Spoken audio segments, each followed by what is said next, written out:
India Legal presents Courts Roundup.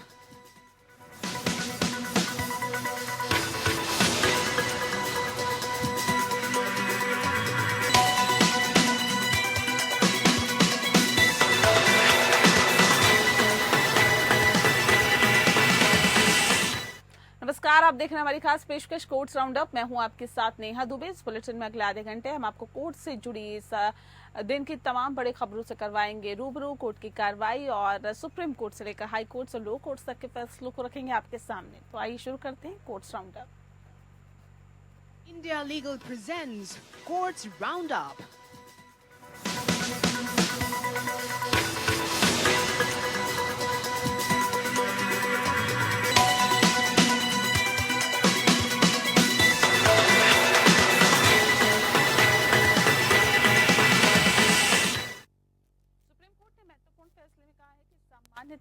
जमानत आदेशों पर रोक नहीं लगानी चाहिए। मनी लॉन्ड्रिंग मामले में जमानत पर रोक लगाने वाले दिल्ली हाई कोर्ट का आदेश खारिज करते हुए न्यायालय ने कहा है कि जमानत आदेशों पर केवल अपवादात्मक परिस्थितियों में ही रोक लगाई जा सकती है। जस्टिस अभय एस ओक ने मौखिक रूप से फैसला सुनाते हुए कहा कि हालांकि न्यायालय के पास जमानत पर रोक लगाने के अधिकार हो सकते हैं और ऐसा केवल अपवादात्मक परिस्थितियों में ही किया जाना चाहिए। सामान्यतः जमानत आदेशों पर रोक नहीं लगाई जानी चाहिए, केवल अपवादात्मक मामलों में ही रोक लगाई जानी चाहिए। जस्टिस अभय एस ओक और जस्टिस ऑगस्टन जॉर्ज मसी के खंडपीठ ने मनी लॉन्ड्रिंग मामले में आरोपी परविंदर सिंह खुराना द्वारा दायर याचिका पर फैसला सुनाया। 11 जुलाई को पिछली सुनवाई में न्यायालय ने बिना कोई नोटिस दिए बिना कारण बताए नियमित जमानत आदेश पर रोक लगाने के दिल्ली हाई कोर्ट के फैसले पर आश्चर्य व्यक्त किया था और सुनवाई के दौरान 11 जुलाई को जस्टिस अभय एस ओक ने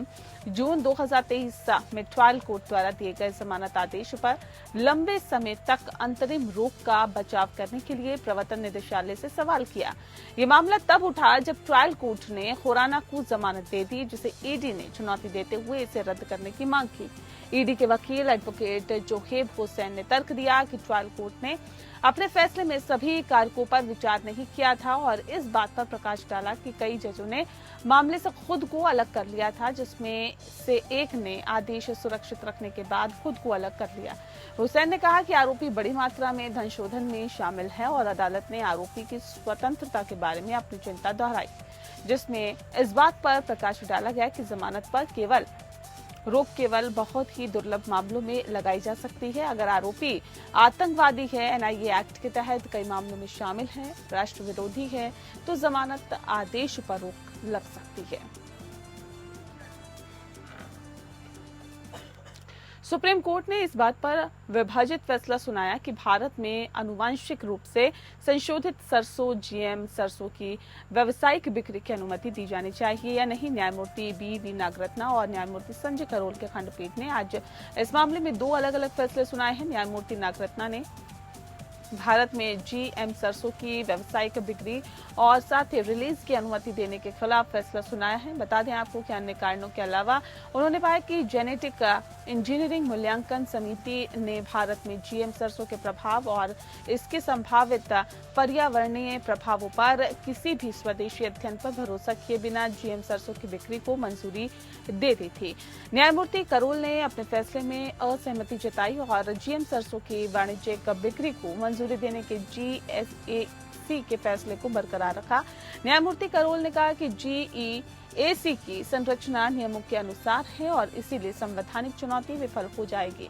हालांकि खंडपीठ ने आज मामले के दौरान सामने आए संबंधित पहलुओं पर सहमति जताई। जीईएसी द्वारा लिए गए फैसलों की न्यायिक समीक्षा की अनुमति केंद्र सरकार को जीएम फैसलों के लिए निर्बाध दृष्टिकोण के लिए एक राष्ट्रीय समिति लागू करने पर विचार करना चाहिए। पर्यावरण मंत्रालय 4 महीने के भीतर राष्ट्रीय नीति पारित करने के लिए एक बैठक पर विचार करेगा।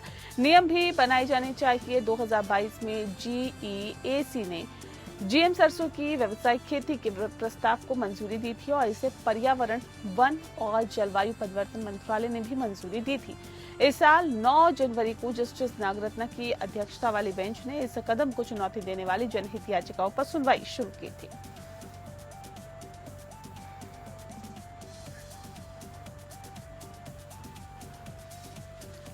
सुप्रीम कोर्ट ने कहा है कि जब सजा सुनाने वाली अदालत हत्या के प्रयास के अपराध के लिए आजीवन कारावास की सजा देना उचित नहीं समझती तो हत्या के प्रयास में अपराध के लिए दोषी को दी जाने वाली अधिकतम सजा 10 साल की अवधि से अधिक नहीं हो सकती है। जस्टिस सीटी रवि कुमार और जस्टिस राजेश बिंदल की खंडपीठ ने कहा कि जब संबंधित अदालत ने आरोपी को दोषी ठहराते हुए आजीवन कारावास न देना उचित समझा तो संबंधित दोषी को किसी भी परिस्थिति में दी जाने वाली सजा आईपीसी की धारा 307 के पहले भाग के तहत निर्धारित सजा के अधिक नहीं हो सकती है। और बता दें आपको कि जब धारा 307 आईपीसी के तहत यह अनिवार्य है तो आजीवन कारावास की सजा न देने के अपने फैसले के मद्देनजर ट्रायल कोर्ट 10 साल से अधिक की सजा नहीं दे सकता है। न्यायालय ने कहा कि अगर दोषी को धारा 307 आईपीसी के तहत हत्या के प्रयास के अपराध के लिए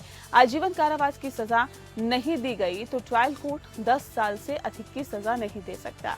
धारा 307 हत्या के प्रयास के अपराध के लिए सजा का वर्णन नहीं करती है और ऐसे में आपको बता दें कि माफ कीजिएगा सजा का वर्णन करती है और जहां पहले भाग में अधिकतम 10 साल तक के कारावास और जुर्माने की सजा का प्रावधान है, दूसरे भाग में हत्या के प्रयास के दौरान चोट पहुंचाने की स्थिति में आजीवन कारावास का प्रावधान है। अपीलकर्ता अभियुक्त के तर्कों में बल पाते हुए जस्टिस सीटी रवि कुमार द्वारा लिखे गए फैसलों में कहा गया है कि सजा देने वाली अदालतों के लिए आईपीसी की धारा 307 के दूसरे भाग के तहत 14 साल की कैद की सजा होनी अनुचित है और ऐसे में ये सजा देना अनुचित होगा। अदालत ने निष्कर्ष निकाला, हमने इस तथ्य पर ध्यान दिया कि शिकायतकर्ता की जान लेने के प्रयास के परिणाम स्वरूप उसे रीढ़ की हड्डी में चोट लगी है और वह धारा 307 आईपीसी के दूसरे भाग के अनुसार लकवाग्रस्त हो गया है। इसीलिए अपीलकर्ताओं को धारा 307 आईपीसी के पहले भाग के तहत लगाए जाने वाले अधिकतम शारीरिक दंड दिए जाने चाहिए। अपीलकर्ताओं को प्रत्येक को 14 वर्ष के कठोर कारावास की सजा को 10 वर्ष की अवधि के कठोर कारावास में परिवर्तित किया जाता है। जुर्माने के संबंध में सजा का क्रम बरकरार रखा जाता है।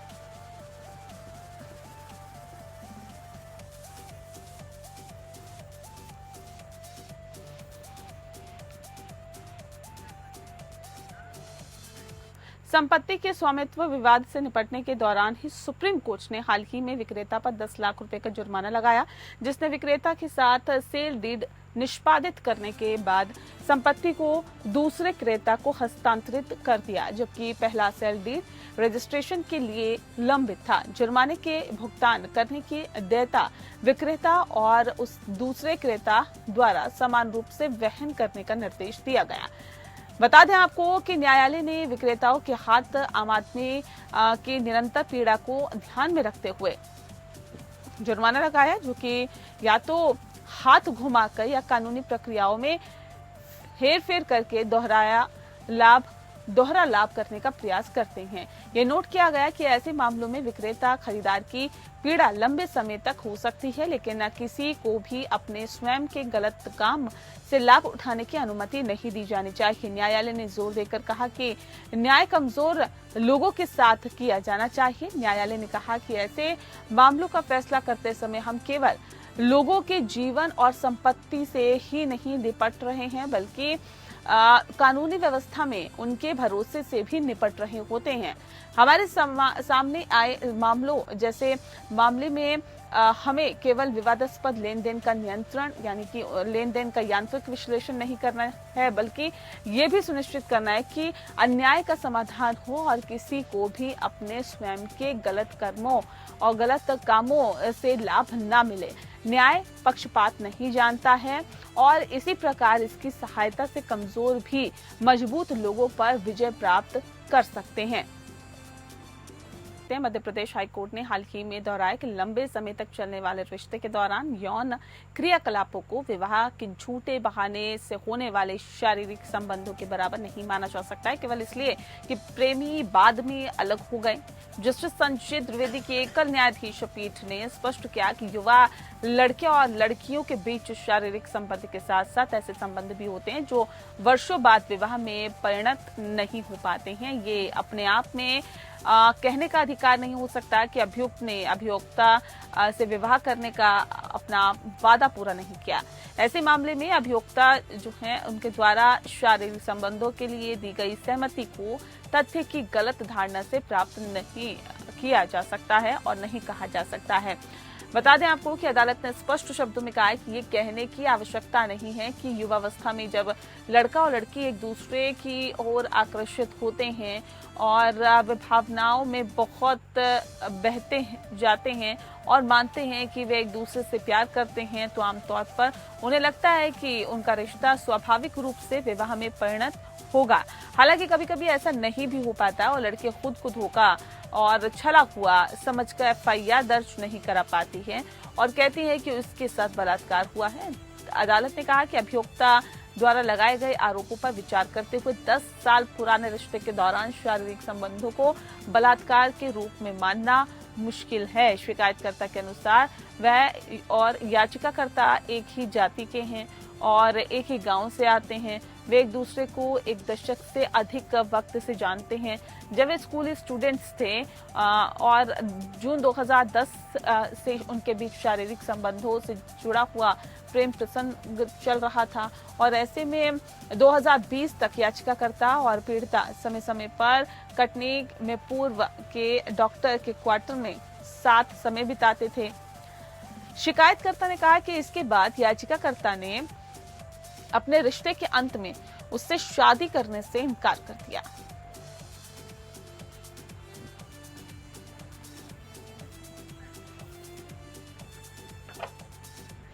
इलाहाबाद हाईकोर्ट ने हाल ही में यूपी गौ हत्या रोकथाम अधिनियम के तहत गिरफ्तार किए गए 4 आरोपियों को जमानत दे दी। साथ ही शर्त लगाई कि प्रत्येक आरोपी को उत्तर प्रदेश गौ सेवा आयोग में 25,000 रुपए जमा करने होंगे। जस्टिस करुणेश सिंह पवार की पीठ ने इस महीने की शुरुआत में राज्य के गौ हत्या विरोधी अधिनियम के तहत गिरफ्तार किए गए 4 आरोपियों को जमानत देते हुए ये शर्त लगाई है। इन आरोपियों पर 70 किलो गौमांस रखने के आरोप है। अभियोजन पक्ष के अनुसार नियमित गश्त के दौरान शिकायतकर्ता की सूचना पर कार्रवाई करते हुए पुलिस की एक टीम ने 1 मई 2024 को छापा मारा और 4 आरोपियों को गिरफ्तार किया।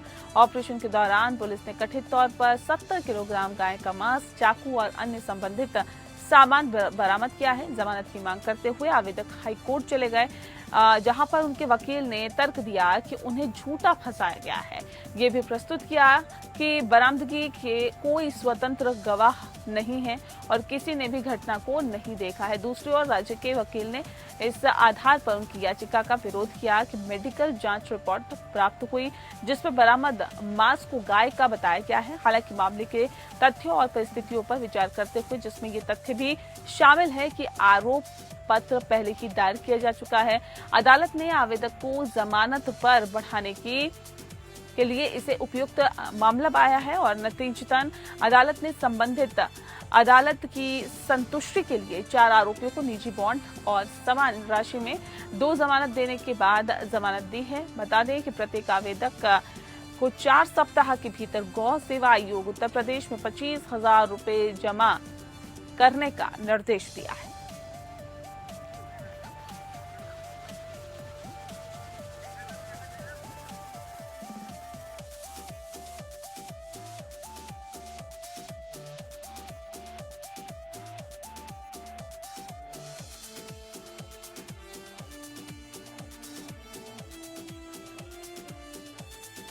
वही नीट यूजी परीक्षा के मामले में दाखिल याचिकाओं पर सुनवाई सुप्रीम कोर्ट में हुई है। कोर्ट ने कहा है कि डेटा से ये नहीं लगता है कि सिस्टमेटिक का ब्रीच हुआ है या पूरी परीक्षा की गरिमा प्रभावित हुई है। कोर्ट ने कहा कि दागी छात्रों को बाकी छात्रों से अलग किया जा सकता है। अगर जांच में लाभार्थियों की संख्या में वृद्धि का पता चला है तो काउंसलिंग प्रक्रिया पूरी होने के बावजूद किसी भी स्तर पर ऐसे किसी भी छात्र के खिलाफ कार्रवाई की जाएगी। कोर्ट ने कहा कि कोई भी छात्र जो इस धोखाधड़ी में शामिल पाया जाता है या लाभार्थी है उसे प्रवेश पाने का अधिकार नहीं होगा।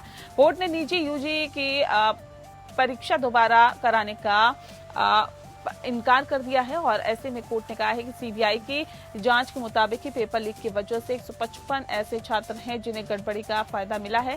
फिलहाल सीबीआई की जांच अधूरी ही है। इसमें हमने एनटीए से ये स्पष्ट करने को कहा था कि क्या गड़बड़ी बड़े पैमाने पर हुई है या नहीं।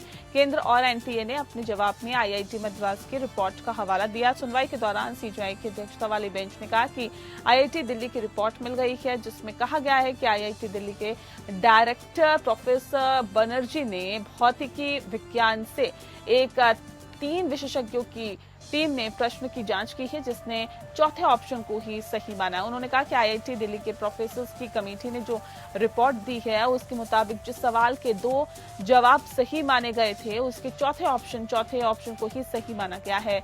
वहीं एक वकील द्वारा व्यक्तिगत मामले को उठाए जाने पर सीबीआई ने कहा कि जिन उम्मीदवारों को व्यक्तिगत शिकायतें हैं हम उन्हें हाईकोर्ट जाने को कह सकते हैं। मुझे नहीं लगता है कि इस कोर्ट का काम व्यक्तिगत शिकायतों पर गौर करना है, हम उन मामलों को अलग कर देंगे। सॉलिसिटर जनरल ने कहा कि नीट यूजी की परीक्षा में व्यापक स्तर पर गड़बड़ी नहीं हुई है क्योंकि टॉप 100 कैंडिडेट 95 सेंटर और 56 शहरों से हैं। उन्होंने कहा कि याचिकाकर्ताओं ने कुछ सेंटर्स में गड़बड़ी की ओर इशारा किया है और ये 24 लाख छात्रों से जुड़ा हुआ मसला है। कोर्ट को ये देखना होगा कि क्या गड़बड़ी का पूरा देश पर असर पड़ेगा और इसका जवाब है इसका पूरे देश पर कोई असर नहीं हुआ है। सॉलिसिटर जनरल ने कहा है कि सफलता दर को देखने के साथ ही ये भी पता चलता है कि बिहार और झारखंड में सफलता दर पिछले वर्षों से मेल खाती है और बिहार की पटना में सफलता दर 49.22% रही है, जबकि झारखंड हजारीबाग की सफलता दर 47.28% रही है। सॉलिसिटर जनरल ने कहा है कि जांच के बाद हमें जो जले हुए प्रश्न पत्र मिले हैं उनमें छात्रों का यूनिक कोड था और हमारे पास ओएसिस स्कूल का सीसीटीवी फुटेज है, जिसके मुताबिक सुबह लगभग 8 बजे एक व्यक्ति ट्रक में प्रवेश करता है। वह प्रश्न पत्र सॉल्वर को देता है और वहां 8 सॉल्वर मौजूद थे। उन सभी को प्रश्न पत्र बांट दिए गए उनको सॉल्व करने के लिए। सीबीआई ने कहा कि हम जानते हैं कि एक जगह लीक हुआ था और उसकी शुरुआत हजारीबाग से हुई थी और व्हाट्सएप मैसेज पटना भेजा गया था। हम इस बात को लेकर अभी भी श्योर नहीं है कि लीक का समय क्या था। सॉलिसिटर जनरल ने कहा कि जांच से लोकल स्तर पर अनियमितता का पता चलता है और इसीलिए कोर्ट को जुडिशियल रिव्यू पर ध्यान नहीं देना चाहिए। वही जो जांच रिपोर्ट है उसके 2 निष्कर्ष है। पहला, ऐसा कोई सबूत नहीं है जिससे कि पता चल सके कि हल किए गए पेपर किसी भी रूप में 4 जगहों को छोड़कर कहीं और भेजे गए। दूसरा, इस पूरी घटना से लाभान्वित होने वाले उम्मीदवारों की कुल संख्या लगभग 155 है।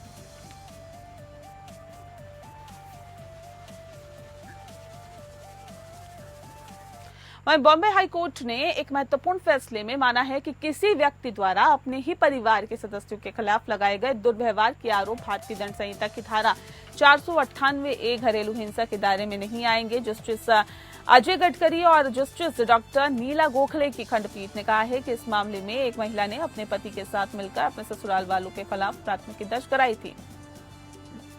पीठ एक परिवार के 5 लोगों द्वारा दायर याचिका पर सुनवाई कर रही थी, जिसमें उनके भाई और उनकी पत्नी द्वारा उनके खिलाफ क्रूरता और घरेलू हिंसा का आरोप लगाते हुए मार्च 2013 में दर्ज की गई एफआईआर को रद्द करने की मांग की गई थी। पत्नी, जो कथित एफआईआर में पहली शिकायतकर्ता थी, ने पति के परिवार के खिलाफ कई आरोप लगाए थे, जैसे कि उसके और उसके पति के साथ बुरा व्यवहार करना, दंपति को पीटना। पीठ ने कहा कि इससे शिकायतकर्ता की शिकायत करने की मंशा का पता चलता है। यह पारिवारिक संपत्ति के संबंध में अपने परिवार के सदस्यों के साथ हिसाब चुकता करने में उसकी व्यक्तिगत रुचि को दर्शाता है। सभी मुकदमे संपत्ति विवाद से जुड़े हुए हैं। एफआईआर में स्पष्ट रूप से पति द्वारा अपनी पत्नी शिकायतकर्ता के माध्यम से याचिकाकर्ताओं के खिलाफ अपने स्वयं के संपत्ति विवाद को निपटाने के लिए किए गए गलत मुकदमे का खुलासा किया है।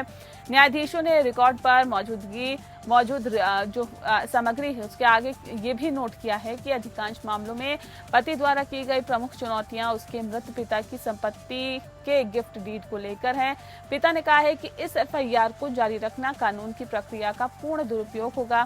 कोर्ट ने एफआईआर को रद्द करते हुए कहा कि पुलिस मशीनरी का इस्तेमाल शिकायतकर्ता और उसके पति के निजी हितों को पूरा करने के लिए किया गया। ये धारा 498 के दुरुपयोग का एक उदाहरण है, इसलिए हम एफआईआर को रद्द करते हैं।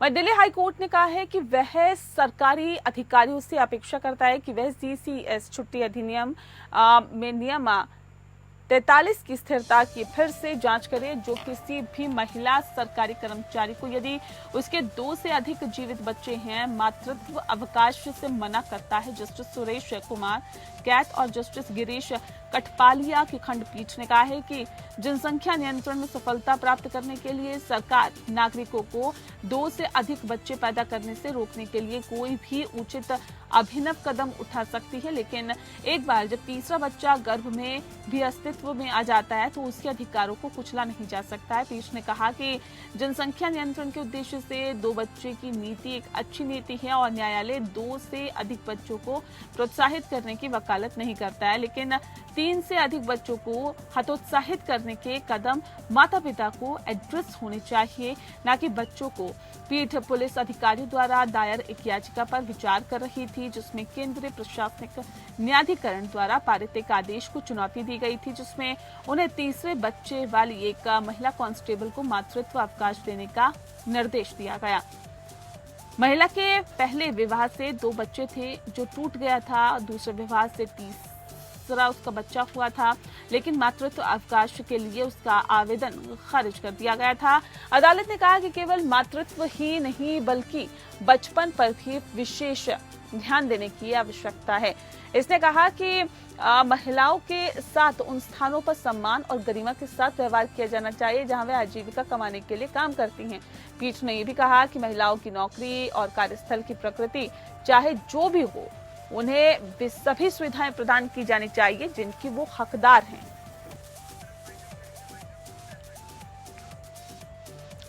और इसी के साथ फिलहाल इस बुलेटिन में इतना ही। नमस्कार।